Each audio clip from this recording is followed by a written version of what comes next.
today on Divorce Court. I basically feel like I'm the one keeping our relationship alive.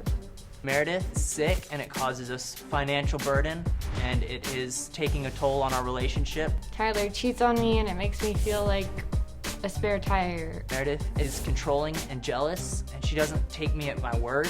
If he can take initiative in me and love me always, then I'm willing to love him forever as well. Divorce Court is now in session. Good day, ladies and gentlemen. I'm here with Meredith Norton and Tyler Douglas. The two of you are engaged, but you're not quite sure whether you should get married, so you came here for my advice. You filled out my compatibility test and given me some information about you. So I'm going to start with you, Ms. Norton. Why don't you tell me a little bit about your relationship, what you love about him, but why you're not so sure you ought to marry him? I love him because he is smart, he's funny. We share music compatibility. So you like the same songs? We like the same songs, we play the same songs. We end up saying the same phrases. We have great chemistry, but he's lazy. He does not listen very well. Doesn't ask to cook or clean or do much around the house. Does he work? He does work now. Well, that's good. Right? I was getting worried about you there, Mr. Douglas. It took a while. It took a while, but he's there. He's there. Okay, and does the money come home? Is he contributing? He is contributing now. Anything else that is causing you to pause? He used to cheat on me. I would have started with that, though, but... When you say he used to cheat on me, that's an expression that indicates that he did it on an ongoing basis. Yes, is that ma'am. accurate? A few years. A few years.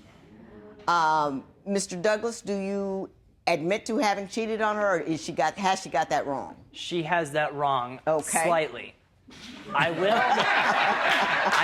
admit that I would talk to other people. I would talk to girls online, but I Okay. never did meet up with anybody or have any kind of personal relationship with anybody in person. Okay. So what about the Craigslist post that he posted and asked someone to come and host him while I was in the hospital? What about the Craigslist post? I will admit, I did do that. So you did meet up? A few times, no, actually. I posted the post. Right. I never met up with somebody. I did. What was the point of posting the post if you never meant to meet up with them? At the time when I was tired of trying, I wanted to meet somebody else. And then you thought better of it? I thought better of it. Okay. Tired of trying. What made you tired? What was going on that was difficult in the relationship? This was when Meredith was first starting to get very sick. It would be 12 or 14 hours in the hospital, and then 8 hours at work, couple hours at home asleep, and then right back to the hospital. And you have is it a chronic illness? It's a severe chronic illness, yes, ma'am. Yeah, and it's an intestinal illness. It has a very long name. I'm not going to go into it. SMA is the short term. Basically, my intestine from my heart clamps my intestine and slowly removes the processing of my intestinal tract.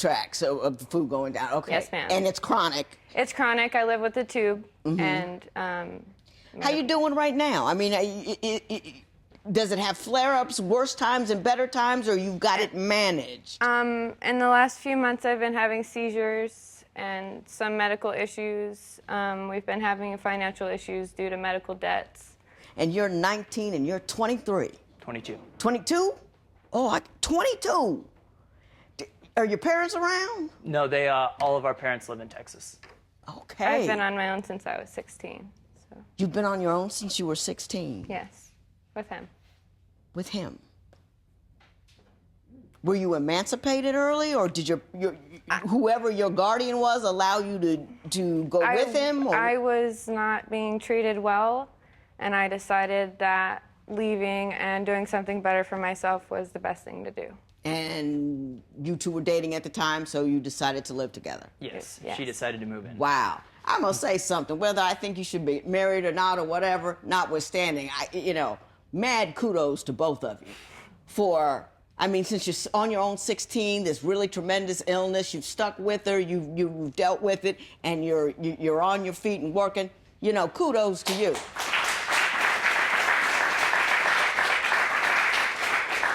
Do you believe him that he has only had emotional attachments with other women that did not lead to anything physical? I would like to think so, yes. Yeah, I know what we'd all like to think that. But do you believe that in your heart of hearts? I don't think that he has the gumption to do something like that, to come home to me. Yeah. But the emotional cheating tell, hurts almost as much, if not more. I could tell that he didn't pay attention to me. He didn't care about me. He didn't love on me like he normally would. He didn't compliment me. So you felt the absence of attention Exactly. and the presence of it elsewhere. Yes. And you can co-sign on that, Mr. Douglas? Yes, ma'am. Okay. What brought you back around? The same things that she said. We are very similar in the way that we think, the things that we like. There was just something about her that kept me from wanting to go through with cheating on her. Mm-hmm. I felt like losing that connection with her would have been worse than any kind of emotional connection I would have gotten from somebody I met on Craigslist or met online. Right. Let me ask you this. Do you understand and are committed to the continuing needs that she will have because she has a chronic illness? Yes, ma'am. It's like it's a forever Right. thing, and you're on board with that. Right. And Yes. it's not an issue. No, ma'am. Okay. Here's the thing. Ms. Norton, you did something alarming when you found out what he was doing on the internet, and we need to talk to you. I need to talk to you about why you did it and how you feel about it. I said, if you don't do anything, I'm going to do something to make you realize what's going on. And if he came in on that, he saw that he would have no woman, no house, nowhere to go, only a car, and to go back to Texas to a mommy and daddy. Woo.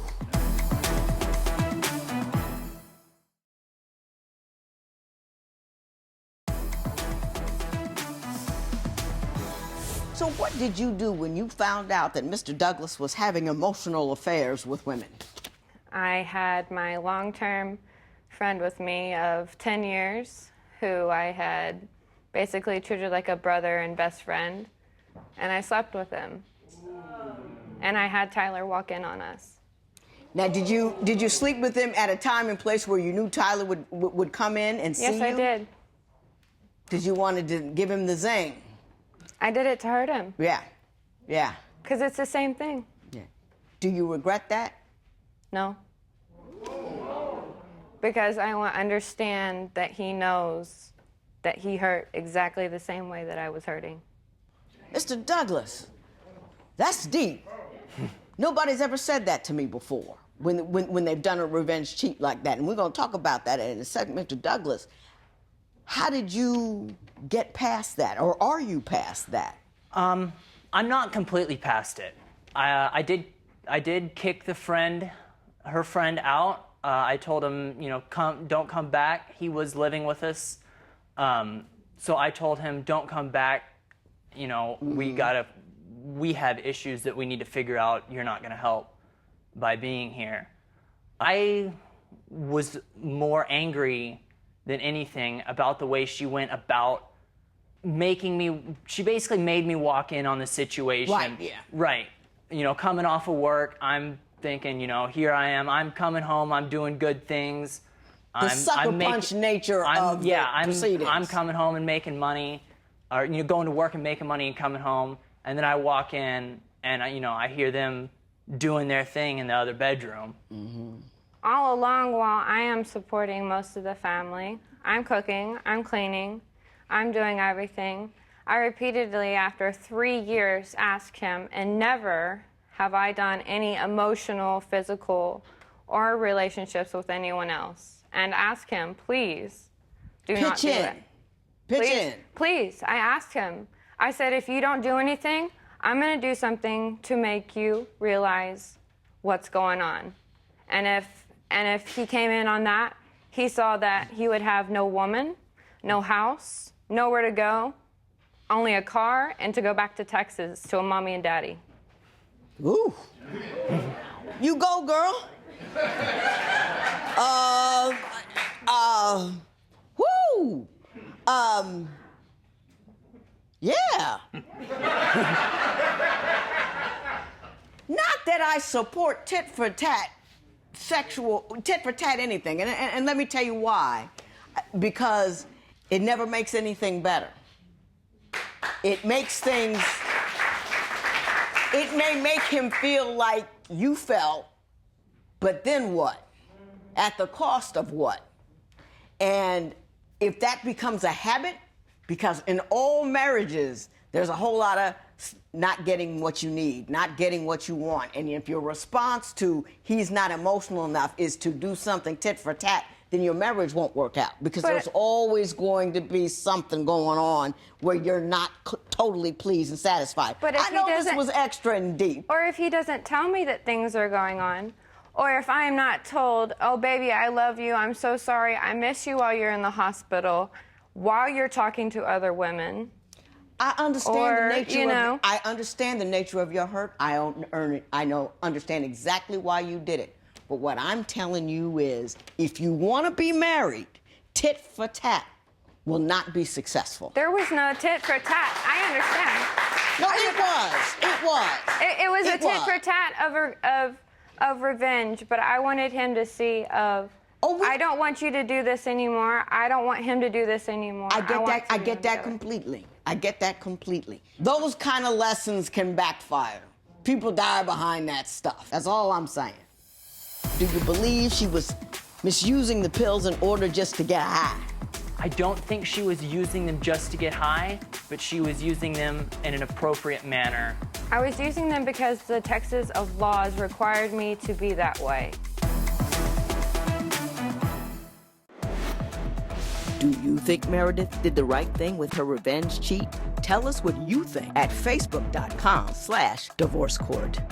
Divorce Court will be right back.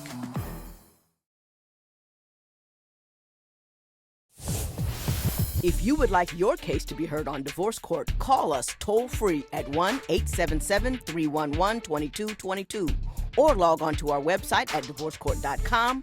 Follow us on Facebook, Twitter, and Instagram at Divorce Court. I took a look at your compatibility tests, and after I did that, I had to go back and look at your ages. You are two of the most self-aware young people I have ever met. You said exactly what was wrong with you.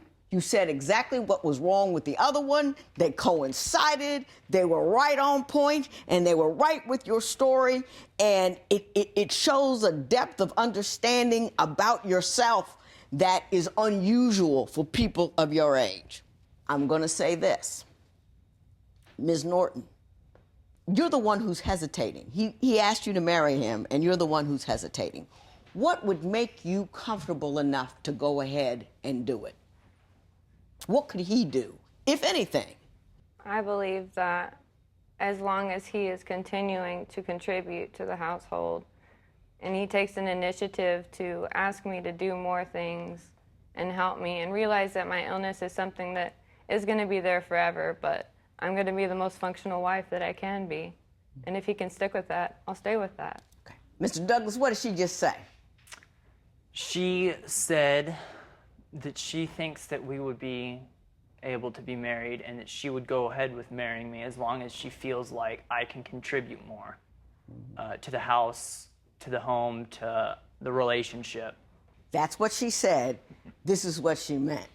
You left me hanging all by myself, and I'm scared to death that you're going to leave me hanging all by myself yet again. Did I have a burden? Yes, that she is completely and utterly responsible for the health, welfare, of the both of you, and that you have the capacity to completely detach yourself from her and simply be a burden and no help. And she's scared to death of that.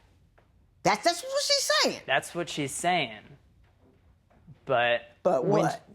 When she uses her illness as an excuse for taking, she takes her prescription pills. Yeah. And she'll zone out. She'll miss appointments.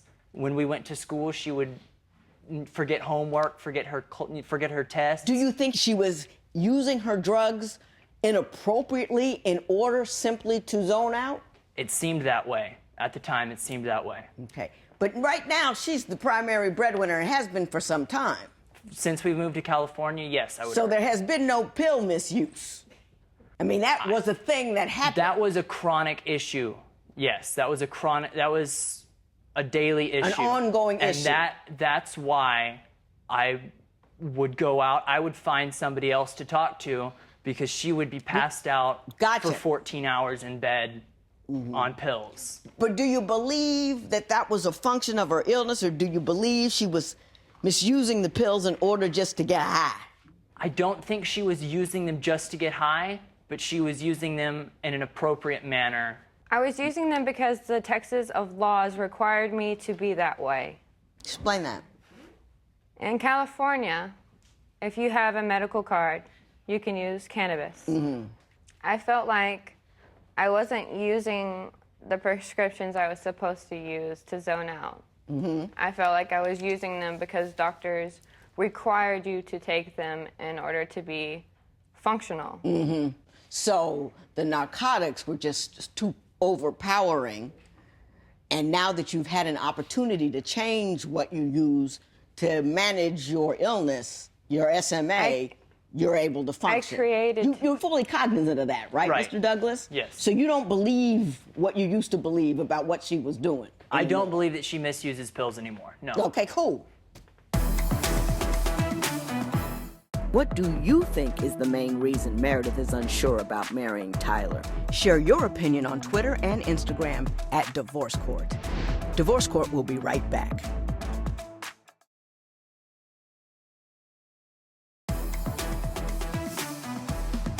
You know, in the compatibility test, I look for self-awareness and compatibility, not perfection. And what I got from you two was an awareness of what you need, why you need it, where you were weak, and what you wanted it for. So I think it was just showed a great deal of compatibility. I think it truly did. Showed that you two are on the same page and are going in the same direction. This is freaky as all get out for me. I never, ever tell a 19-year-old to go ahead and get married. I never do, because I think they're too young. I think they're too immature. I think there's too much living that they need to do in order to find that. But I also believe every once in a while that somebody is mature enough from obligation, from history, from intellect, whatever it may be, to find the right person on the first go and make it work. I know people who have. I believe you are people who can. I'm going to give you your license.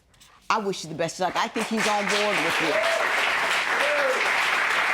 I think you are a fabulous couple. I think you are a strong, intelligent, capable woman. And I think you're a good dude. Don't get lazy. Remember, you know, you got to hold it up and hold it down. And you got to be in between her and the rest of the world. And you got to fight for her every time or all the time, and you got to dude up about that. Because women need that, not because we're weak, but we want it.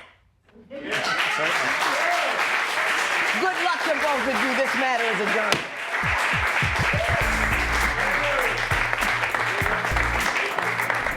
To build a strong marriage, we need to work together, and we need to not give up on each other, for sure.